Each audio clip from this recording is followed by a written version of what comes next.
안녕하세요. 저는 최근 이혼하고 돌싱이 된 남자입니다. 제가 이렇게 사연을 보내게 된 이유는 바로 저와 이혼한 여자 때문입니다. 그 사람을 아내라고 부르고 싶지 않을 정도로 제 결혼과 이혼은 너무나도 수치스러워요. 지금 생각해보면 무엇 때문에 아내를 그리 사랑했는지 모르겠을 정도로 콩깍지라는 게 무섭네요. 저는 사랑하는 사람과 행복한 가정을 이루고 싶었을 뿐이었는데 그게 너무 큰 바람이었나 봐요. 이 이야기를 정말 쪽팔려서 주변 사람들한테 털어놓을 수가 없어서 이렇게 익명으로 사연을 보내봅니다. 저는 1년 전에 의사인 아내와 결혼을 했었어요. 제가 아내를 데리고 처음 결혼 허락받으러 갔을 때 저희 부모님의 반대가 너무 심했었어요. 이 말을 들은 여러분들은 저희 부모님의 눈이 너무 높다고 의사 며느리면 좋아해야 하는 것 아니냐고 얼마나 더 대단한 며느리를 데리고 와야 허락을 해주나 싶으시죠? 저희 집은 사업하는 집안인데 규모가 꽤나 큰 편이에요. 저희가 사업을 하는 집안이다 보니 저희 부모님은 제가 같은 업계 사람이랑 결혼하길 바라셨죠. 아무래도 같은 사업가로서 서로의 일에 이해도 잘해줄 것이고 필요할 때 도움도 받을 수 있잖아요. 사업을 하면서 비슷한 사람끼리 서로 상보상조하는 것이 좋으니까요. 저는 그래도 아내 직업이 평범한 것도 아니고 의사니까 부모님께서 허락을 해주시지 않을까 했어요. 단호하게 반대를 하시니 저도 놀랐지만 아내도 만만치 않게 놀라 했어요. 왜냐면 아내도 자신의 직업이 어디에 꼴리지 않을 직업이라는 걸 알았으니까요.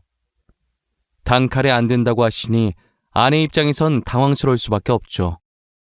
결혼은 반대했지만 연애하는 건 자유고 아직 저희가 젊으니 그것까진 반대하지 않겠다고 하시더라고요. 그래서 저희는 헤어지지 않고 계속 연애를 해왔어요. 언젠가는 저희 부모님의 마음이 돌아서리라 굳게 믿고 있었거든요. 하지만 마음을 돌릴 기미가 보이지 않았고 아내와의 결혼 이야기를 꺼내려고 하면 부모님은 아무 말도 하지 못하게 저를 째려보셨어요. 저는 부모님의 기에 눌려서 결혼의 기억자도 못 꺼내고 입을 닫아야 했어요. 부모님은 연애는 연애고 결혼은 결혼이라며 선자리에 나가라고 하시는 거예요. 저는 이야기가 갑자기 왜 그리로 빠지냐고 했더니 슬슬 결혼할 나이 아니냐고 잔말 말고 부모님이 잡아놓은 선자리에 나가라고 하시더라고요. 이건 정말 아닌 것 같다고 선자리에 나가지 않겠다고 하고 집을 나왔어요. 저는 아내에게 비밀을 만들고 싶지 않아서 사실대로 이야기했어요. 아내는 제 말에 허공을 보며 골똘히 무언가를 생각하는 듯 하더니 이내 제 눈을 똑바로 쳐다보는 거예요. 오빠, 우리 그렇게 하자. 어머님, 아버님께서 계속 우리 결혼을 반대하시잖아. 그럼 우리도 두 분이 우리 결혼 반대 못하시게 만들어버리자. 어때? 우리 부모님이 반대 못하게 만들자고? 어떻게 하려고? 생각해놓은 방법 있어? 당연히 있지. 나한테 아주 좋은 생각이 있어. 우리 사고 치자. 사고 치자고. 모르겠다는 눈빛 보내지 마. 무슨 말인지 이해했잖아. 애기 가지자고. 뭐, 아기를 가지자고? 너 진지하게 생각한 거 맞아? 충동적으로 막 뱉는 말이 아니고? 아니, 무슨 결혼 허락 받겠다고 아기를 가져. 너 아기 가지면 일 쉬어야 돼. 그건 내가 알아서 할게. 그리고 나 충동적으로 막 뱉은 말 아니고 엄청 진지해. 내가 빈말하는 거 봤어? 아이 가지면 오빠네 부모님도 어쩌지 못할 거야. 안 그래? 아내는 저희 부모님한테 허락받으려면 그 방법밖에 없다면서 아이를 가지자고 하는 거예요. 이미 가진 아이를 어쩌겠냐면서 만약 지우라고 하면 자신이 원한 가지고 애 지우라고 했다고 소문내서 기업 이미지 망칠 수도 있다는 생각에 무조건 허락하신다고 장담하더라고요. 저는 아내의 말도 일리가 있다고 생각했고 당장 실행에 옮기기로 했어요. 그렇게 3개월 정도 지나고 아내가 정말 임신을 하게 된 거예요. 3주 차라고 초음파 사진을 내미는데 진짜 제가 아빠가 된 게 맞는지 믿기지가 않더라고요. 조그맣게 콩처럼 찍혀있는 게 제 아이라는 사실에 감회가 새로웠어요. 저는 당장 아내에게 결혼을 허락받으러 가자고 했어요. 일단 무작정 저희 집으로 오긴 했는데 막상 문을 열려고 하니 긴장되더라고요. 떨리는 손을 손잡이에 올려놓은 상태로 몇 번이나 심호흡을 했어요. 아내는 제 손 위에 자신의 손을 올리더니 저를 향해 고개를 한번 끄덕이더라고요. 저도 아내 따라 고개를 끄덕이고 아내와 같이 문을 열었어요. 문 열리는 소리에 부모님이 저희 쪽으로 쳐다보셨고 아내와 함께 온 모습을 보고 눈을 찌푸리더라고요. 여자친구는 뭐하러 데리고 온 거냐? 또 결혼 허락해달라는 쓰잘데기 없는 말 하러 온 거냐? 아가씨께는 너무 미안하지만 우리 아들 이번에 선보러 갈 거예요. 알고는 있어야 하지 않나 싶어서. 알고 있습니다.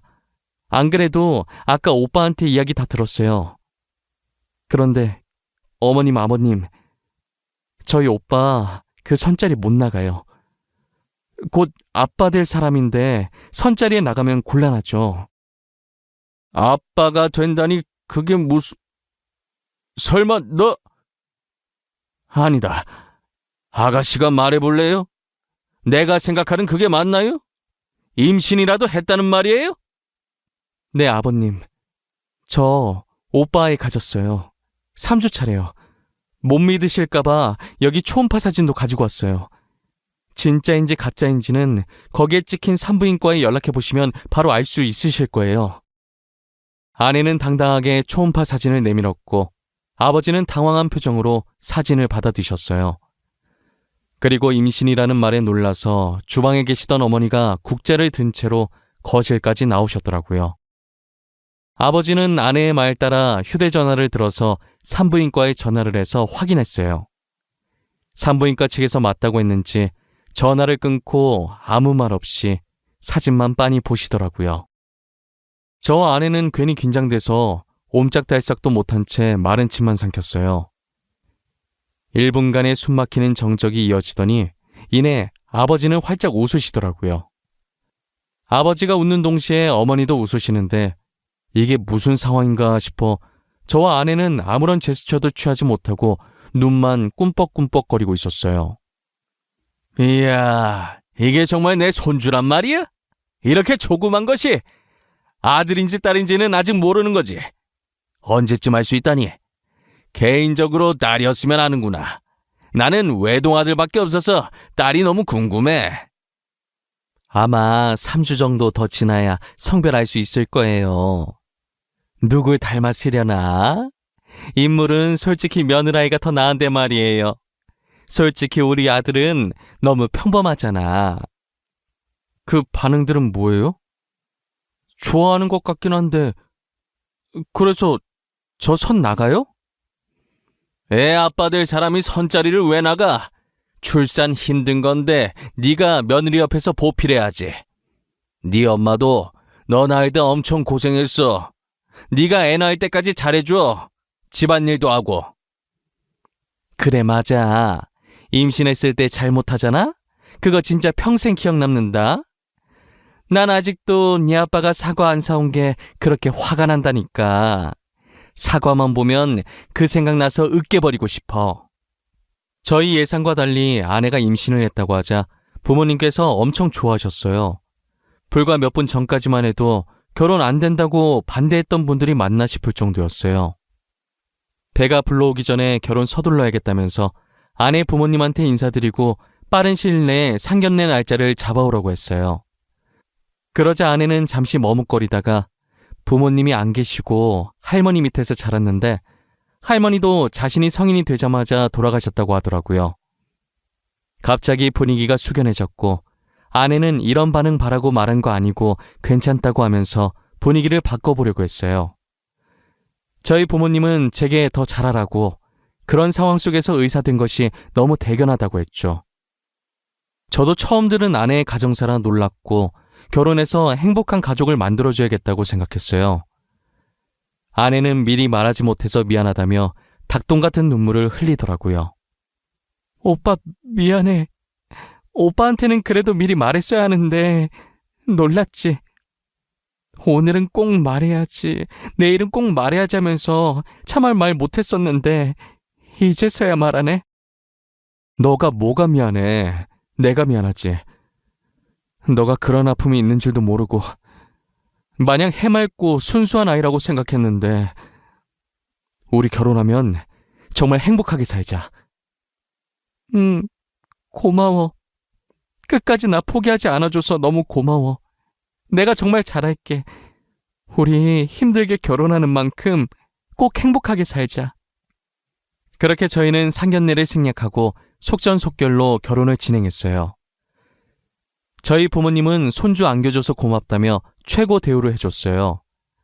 서울의 40평짜리 아파트에다 혼수도 다 넣어주시고 연예인들이 많이 이용한 예식장에 드레스까지 저희 부모님께서 모든 것을 최고로 준비해 주셨어요. 저와 아내는 아이 덕분에 일원도 들지 않고 맨몸으로 결혼을 한 것이에요. 아내는 보잘것없는 자신이 감히 이런 것들을 누려도 되냐며 눈치를 봤지만 저는 충분히 누려도 된다고 눈치 보지 말고 누릴 수 있을 때 마음껏 누리라고 했어요. 제 말에도 눈치를 보다가 아내 친구들이 부럽다면서 말 거니까 조금씩 어깨를 피기 시작하더라고요. 저희는 많은 사람들의 부러움 속에서 성공리 결혼을 마쳤어요. 신혼여행은 외국으로 가고 싶었는데 시국이 시국이니만큼 외국으로 가진 못했고 우리나라에도 외국 느낌 나는 곳이 있다고 하길래 거기서 신혼여행을 즐겼어요. 신혼여행을 마치고 신혼집으로 가보니 엄청 이쁘게 꾸며져 있더라고요. 안방도 되게 깔끔하고 옷장에는 새 옷들로 가득 차 있었고 아이방도 알록달록 예쁘게 꾸며져 있었는데 남자인지 여자인지 몰라서 그런지 옷장에 아이 옷은 아직 하나도 없더라고요. 아내는 예쁘게 꾸며진 집을 보고 좋아서 어쩔 줄 몰라 했어요. 특히나 옷장에 걸려있는 옷들과 옆에 진열되어 있는 가방을 보고 정신을 못 차렸죠. 신혼여행 마치고 원래 살던 집에서 옷을 가지고 오려고 했는데 안 그래도 되겠다면서 어머니랑 자기랑 취향이 잘 맞는다며 너무 좋아했어요. 어머님, 여기 옷장에 있는 거 다 어머니가 골라주신 거예요? 다 너무 예쁘고 좋아요. 제가 이런 걸 받아도 되는지 모르겠어요. 되게 비싼 것 같은데. 이제 우리 집 사람 됐는데 좋은 옷만 입고 좋은 가방만 들고 다녀야지. 안 그래? 슬픈 현실이긴 하지만 사람들이 다 겉모습만으로 판단하잖니. 그러니 너도 이제 꾸미고 다녀. 감사합니다, 어머님. 다 달아 없어질 때까지 열심히 입고 열심히 들고 다닐게요. 아무것도 없는 저를 며느리로 받아주셔서 정말 감사합니다. 저희 잘 살게요, 어머님. 그래, 나야말로 우리 손주 안겨줘서 고맙구나. 애 낳을 때까지 우리 아들 실컷 부려먹어. 여왕 대접 받을 수 있는 건 그때뿐이다. 여행 갔다 오느라 피곤할 텐데 쉬어. 끊으마. 어머니는 아들인 저는 안중에도 없고 오직 며느리 걱정뿐이셨어요. 그래도 저는 전혀 서운해하지 않았고 오히려 보기 좋았어요. 처음엔 결혼 절대 안 된다고 반대했었지만 결국엔 이렇게 결혼도 하고 어머니와 아내가 잘 지내는 모습을 보니 이것이 행복이라는 걸 느꼈죠. 저는 신혼집에 발을 들인 순간부터 임신한 아내가 불편할까봐 집안일을 제가 도맡아 했어요. 임신 초기엔 절대 안정이라는 어머니의 말을 듣고 화장실 갈 때 말고는 제가 대신 움직였어요. 제가 예전에 요리학원에 다녔던 적이 있어서 그때 실력을 살려서 맛있는 것도 많이 만들어줬죠. 아내는 이런 것도 만들 줄 아냐며 놀라더니 맛있게 다 먹어주더라고요. 제가 만들어준 요리를 남김없이 잘 먹는 모습을 보니 얼마나 뿌듯한지 몰라요. 요리사들이 이 맛에 요리를 하는구나 싶더라니까요. 주변에서 아내가 임신하면 입덧이 심해서 밥을 못 먹는다고 해서 걱정을 많이 했는데 저희 아내는 다행히 입덧을 하지 않았고 가리는 것 없이 잘 먹었어요. 저희는 아이가 뱃속에서부터 효자라면서 태어나면 얼마나 효자일까 유난을 떨었어요. 하지만 효자인 줄만 알았던 아이가 아내를 불편하게 하는 게 한 가지 있더라고요. 임신을 한 뒤로 어디로 눕든 자세가 불편해서 불면증에 시달리고 있다는 거예요. 그래서 저희는 어쩔 수 없이 결혼한 지 2달 반 만에 각방을 써야 했어요. 마음껏 자세를 바꾸고 움직일 수 있게 넓은 침대를 하나 사서 남는 방에 넣어줬고 자세 편하게 취할 수 있는 기다란 베개 같은 게 있다고 해서 그것도 사서 같이 넣어줬어요. 아내는 그 베개가 효과 만점인 것 같다고 간만에 편하게 잤다고 좋아하더라고요. 그렇게 아이를 낳을 때까지만 각방 생활을 하기로 했어요. 이제 아내가 임신한 지 4개월이 접어들었는데 생각보다 아내 배가 안 튀어나오더라고요. 제가 임신을 해본 적이 없으니까 어느 정도 돼야 배가 튀어나오는지 정확히 몰랐어요. 단순히 호기심에 아내한테 물어봤는데 아내가 살짝 당황해 하더라고요. 여보, 이번 주면 우리 아기 4개월째 되는 거 아닌가? 근데 당신 배는 그대로인 것 같네? 내가 임신을 안 해봤으니까 잘 모르지만 4개월째 되면 배가 튀어나오지 않아? 튀어나오지. 근데 그건 애기 크는 속도에 따라 달라. 우리 애가 다른 애에 비해 체구가 작나 보다. 앞으로 다른 애들처럼 크게 잘 먹어줘야겠어. 그래? 근데 당신 최근에 되게 잘 먹었잖아. 영양소 고루고루 잘 먹여야 하나? 우리가 너무 고기만 먹긴 했어. 야채도 좀 먹어야겠다. 임산부한테 좋은 음식 좀 알아볼게. 진짜 매번 고마워. 나 정말 남편 하나는 기가 막히게 잘 뒀다니까? 당신 같은 사람을 어디서 만나. 항상 고마워. 아니야, 나야 고맙지. 너 덕분에 내가 사람 됐잖아. 우리 앞으로도 지금처럼 행복하게 살자. 저는 아내가 당황해하긴 했지만 아무래도 아내가 의사이기 때문에 의심 없이 아내의 말을 믿었어요. 그 뒤로 임산부에게 좋다는 음식만 골라서 아내에게 해다 바쳤고 아내는 아기를 위해 열심히 먹었어요. 다행히 아이에게 아무 문제가 없는지 아내의 배가 조금씩 불러오기 시작하더라고요. 아내는 자신의 병원에 산부인과도 있어서 근무하면서 홀로 검진을 다녔고 저는 이쯤 되니 아이의 성별이 궁금해지더라고요. 하지만 낳았을 때 아는 게 더 감회가 새로울 것 같아서 성별을 물어보지 않았어요. 아내는 몸이 무거워질수록 점점 화가 많아졌고 저는 아내가 화내면 아이에게 좋지 않으니 친구들 만나서 스트레스라도 풀라고 카드를 쥐어줬어요. 앞으로 계속 제 카드를 들고 있다가 필요한 것들 사고 먹고 싶은 것도 사 먹으라고 했죠. 아내는 카드를 보고 두 눈을 반짝이더니 진짜 다 사도 되냐고 갑자기 애교를 부리더라고요. 저는 그 애교에 넘어가서 사고 싶은 거 다 사라는 말을 내질러 버렸어요. 아내는 정말 사고 싶은 것들 다 사기 시작했고 집에 비슷한 가방이 여러 개나 있는데도 자신의 성에 차지 않는지 계속 사드렸어요. 저는 그만 사라고 하려다가 한 입으로 두말하는 쪼잔한 남자 될 것 같고 임신할 때 잘해야 된다고 안 그러면 두고두고 기억에 남는다는 어머니의 말이 생각나서 그냥 두고 볼 수밖에 없었어요. 그러다 아내가 대뜸 친구와 태교 여행에 가고 싶다고 하더라고요. 자기 친구들도 아이 가졌을 때 태교 여행 갔다고 하면서요. 자기야, 나 친구들이랑 태교 여행 갔다 오면 안 돼? 내 친구들도 아이 가졌을 때 친구들끼리 태교 여행 갔다고 하더라고. 그래? 근데 나랑 가면 되잖아. 꼭 친구들이랑 가야 돼? 자기, 나 서운하려고 그래? 아니, 나 결혼하고 나서 친구들이랑 여행 한 번도 못 가봤단 말이야. 이때까지 자기랑 많이 놀았잖아. 이번엔 자기가 양보해주면 안 돼? 알겠어. 아쉽지만 내가 양보해야겠네. 친구들이랑 재밌게 놀다 와. 어디로 얼마나 놀고 올 건데? 오래 있다 올 거야? 이렇게 무거운 몸으로 어떻게 오래 있다 와. 그냥 짧게 2박 3일 갔다 올 거야. 요즘 경주가 그렇게 핫하대. 그래서 경주 갔다 오게. 그래, 조심히 갔다 와. 언제나 몸 조심하고, 알겠지? 카드는 전에 내가 준 거 있지? 그거 가지고 가서 재밌게 놀다 와. 그렇게 아내는 친구들과 경주로 2박 3일 여행을 떠났고 저는 간만에 휴식을 취했어요. 친구들한테 아내 여행 갔다고 이야기하니 혼자 있을 때 술 한잔 하자고 부르더라고요. 저도 곰곰이 생각해보니 아내 챙기느라 친구를 한 번도 못 만났던 것 같아요. 간만에 친구들 만나 에너지 충전 좀 하자 싶어 편한 옷을 찾고 있었어요.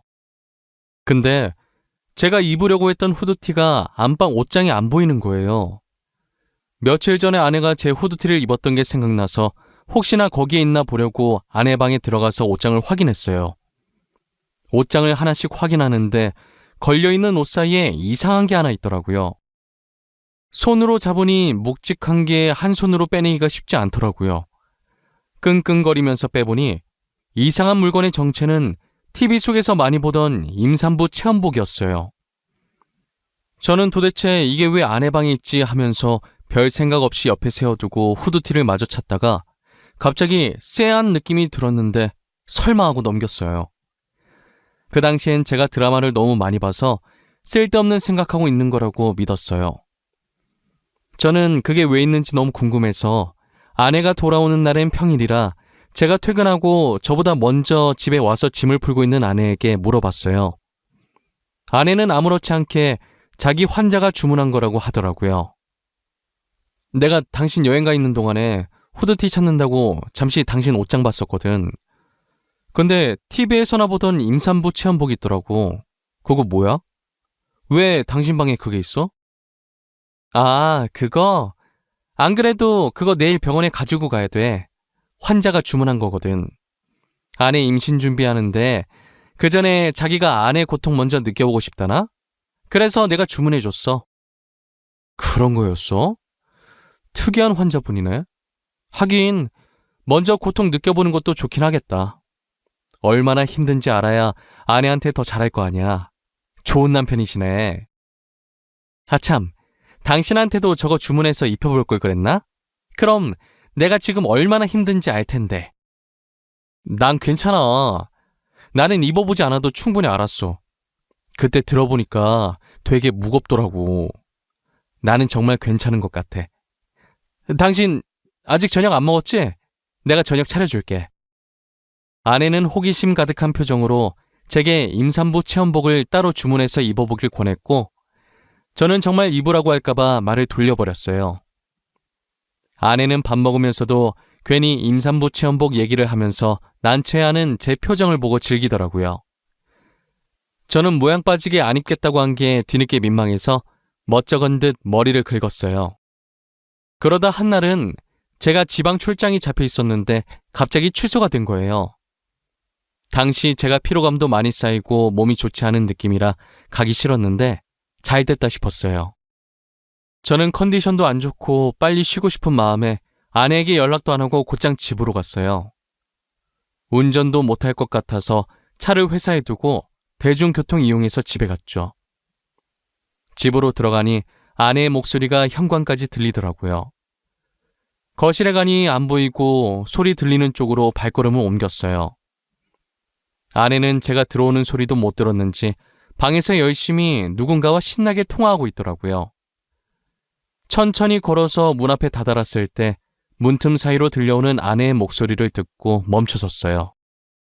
근데 너 이제 어떡할 거냐? 대충 유산했다고 하지 왜 이렇게 질질 끌었어? 아이 어디서 구하려고 그래? 나 사사나 나왔다고는 말 못해준다. 미리 말했어. 야, 친구 좋다는 게 뭐냐? 이번에도 나 좀 도와줘. 나 너가 도와준 덕분에 결혼한 거잖아. 나 그때 진짜 아버님이 전화할 줄은 꿈에도 몰랐다? 얼마나 간 쫄리던지. 너 저번에 임산부 체험복 들킬 뻔했다며. 진짜 웃겨. 야, 잠깐만. 너네 남편 출장 갔다고 했지? 남편 출장 가 있는 동안에 유산했다고 하면 안 돼? 애 심장 안 뛰어서 수술했다고 하면 되잖아. 너 진짜 머리 좋다. 어떻게 그런 생각을 해내지? 애 심장 안 뛰는데 자기네들이 어쩔 거야. 그치? 나는 그냥 이 집 며느리로 있기만 하면 돼. 아버님 재산이 진짜 어마어마하더라고. 결혼식만 봐도 으리으리하더라. 우리 중에 너가 제일 초호화 결혼식 했을 거다. 너 SNS 보니까 집도 좋더만. 너무 부럽다. 멍청한 부잣집 도련님 물었다더니 진짜였네. 너도 나처럼 팔자 펴고 싶으면 분발해. 나도 너가 도와달라는 거 다 도와줄 테니까. 내가 의리하라는 끝내주잖아. 여보, 언제 왔어? 아니, 출장 간 거 아니었어? 아내는 홀쭉한 배로 침대에 누워서 통화하다가 일어나면서 문 앞에 서 있는 저를 발견하고 놀라더라고요. 마치 귀신이라도 본 사람처럼 들고 있던 휴대폰까지 던지면서 소리 질렀어요. 아내의 소리에 대충 짐작을 한 건지 상대방은 전화를 끊더라고요. 저는 배신감에 분노가 차올라서 온몸이 부들부들 떨리기 시작했어요. 아내는 부잣집 남자만 골라 사귀던 꽃뱀이었고 자신이 만났던 사람 중에 제일 부자였던 저와 결혼을 해서 팔자를 바꿔보려고 했던 것이었어요. 그래서 산부인과 의사인 동기와 짜고 쳐서 임신했다고 거짓말을 쳤고 저희 부모님과 저를 속여 결혼까지 한 것이에요. 저번에 제가 발견했던 임산부 체험복도 아내가 거짓 임신 연기하기 위해 샀던 것이었어요. 돌이켜보니 배 안 튀어났다고 했을 때 많이 당황했었는데 그때 의심을 해볼 걸 그랬어요. 아내 말처럼 제가 멍청해서 이런 연기에 속아 넘어갔던 것 같아요. 아내는 자기 말 좀 들어보라며 제 바지가랑이를 붙잡았어요. 여보, 내 말 좀 들어봐. 나 당신 돈 보고 결혼한 거 맞는데 당신을 좋아했던 내 마음은 진심이야. 진짜야. 제발 믿어줘. 어? 내가 잘못했어. 제발 한 번만 봐주면 안 돼? 당장 내 집에서 나가. 나 네 얼굴 1초라도 보기 싫으니까 당장 나가라고. 사과 따윈 필요 없어. 나 네 사과 받을 마음 하나도 없거든? 그냥 내 눈 앞에서 꺼져! 여보, 내가 미안해. 제발 한 번만 봐줘. 거짓말한 건 미안해. 나 당신 너무 좋아해서 그랬어. 돈도 돈이지만 당신이 너무 착해서 좋았어. 착해서 속이기 쉬우니까 좋았겠지. 나보고 멍청한 부잣집 도련님이라며. 진짜 내가 멍청하게 네 연기에 속아서 이 지경까지 온 거네. 더 말하기도 싫다. 당장 나가! 저는 바지가랑이를 잡고 있는 아내의 손을 뿌리쳤어요. 어차피 집안의 모든 물건은 제 돈 아니면 저희 아버지 돈이었기 때문에 휴대전화만 아내의 손에 쥐어주고 집 밖으로 내보냈어요. 아내는 미안하다고 한 번만 봐달라고 문 두드리면서 빌었지만 저는 용서해줄 마음이 없었어요. 저는 아내와의 이혼 소송을 위해 날이 밝는 대로 이혼 전문 변호사를 만났고 처음부터 녹음하진 못했지만 대충 중요한 말이 들어간 부분은 다 녹음된 걸 증거로 제출했어요. 법원은 당연히 저의 손을 들어주었고 아내는 제게 위자료를 줘야 했어요. 그리고 저는 아내가 의사 생활을 못하도록, 아니 사회에 발을 들이지 못하도록 하고 싶었어요. 그래서 아버지께 모든 걸 말씀드렸고 아버지는 인맥을 총동원해서 아내가 병원에 발을 들이지 못하도록 만들었어요. 의사협회에 돈을 노리고 임신했다고 거짓말치며 사기 결혼한 아내에 대한 청원글을 넣었고 저의 글이 삽시간에 퍼지면서 아내는 의사 생활은 물론 어디에도 발을 들이지 못하게 됐어요. 멍청한 부잣집 도련님 꼬셨을 때 이렇게까지 되리라는 생각은 전혀 못했었나 봐요. 세상엔 돈으로 안 되는 것이 아무것도 없는데 말이에요. 저는 아내가 병원이 아니라도 어디에 이력서를 넣든 못 들어가게 막을 생각이에요. 멍청하다고 비웃었던 사람에게 당하면 얼마나 비참할지 상상이 안 가네요. 저는 아내의 임신 조작을 도와준 친구도 찾아내서 병원에 발을 못 디디게 했고 그의 만행도 까발려 위조로 고소까지 넣었어요. 어차피 저는 이런 일이 있어도 꽃뱀한테 걸려서 불쌍하다는 얘기만 듣지 아내는 아마 평생 꼬리표가 남아 새 출발하긴 힘들 거예요. 그래도 저는 부잣집 도련님이라 그런지 이혼을 해도 저와 선을 보고 싶어하는 사람이 많더라고요. 역시 부모님들 말씀대로 비슷한 집안끼리 결혼을 할 걸 그랬나 봐요. 옛말에 어른들 말 들으면 자다가도 떡이 생긴다는 말이 있잖아요. 괜히 사랑에 눈 멀어서 부모님 말 안 듣다가 벌 받는 것 같은 느낌이에요. 지금은 부모님이 마음에 들어하는 조건의 여자를 소개받아 결혼을 전제로 만나고 있는 중이에요.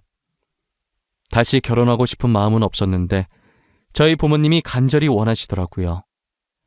사실 저희 부모님이 평상시에도 아기를 되게 좋아하셨어요. 그래서 전 아내가 아이를 가졌을 때 되게 행복해하면서 출산일만 기대하고 있으셨거든요. 아이 가지고 장난친 전 아내를 두고두고 저주하겠다며 이를 갈고 계세요. 간이 얼마나 크면 감히 우리 집안을 속이냐고 하면서요. 아마 전 아내가 대한민국을 뜨지 않는 한 살아있는 동안에 끊임없이 저희 부모님께 시달릴 것 같네요. 저도 저희 부모님처럼 전 아내를 가만히 놔둘 생각은 전혀 없어요. 슬슬 제 이야기를 여기서 끝내보려고 합니다. 드라마에서 보던 일을 겪어보니 아직도 뒤통수가 얼얼하네요. 사랑했던 사람에게 배신을 당하니 사람이 정말 땅끝까지 절망에 빠지게 되더라고요. 지금은 잘 이겨내고 다른 사람을 만나고 있지만 당시엔 정말 죽을까도 생각 많이 했어요. 그래도 이렇게 좋은 사람을 만나 많이 치유되어 다행이죠. 여러분들도 저처럼 멍청하게 당하지 말고 뭐든 확실히 알아보시길 바랄게요. 꼬리가 길면 잡힌다고 거짓말하면 언젠간 잡히게 되어 있답니다. 지금까지 제 이야기 들어주신 모든 분들께 감사합니다.